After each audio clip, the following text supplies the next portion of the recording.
योगेन चित्तस्य पदेन वाचा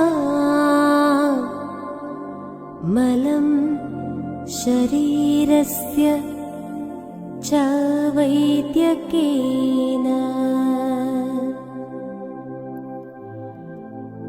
योपाकरोत्तमं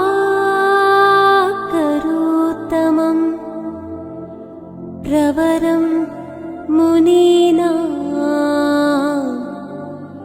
पतञ्जलि प्राञ्जलि राणतोऽस्मि। गुरुब्रह्मा गुरुर्विष्णु गुरुदेवो महेश्वरः गुरु साक्षात् परब्रह्म तस्मै श्री गुरवे नमः।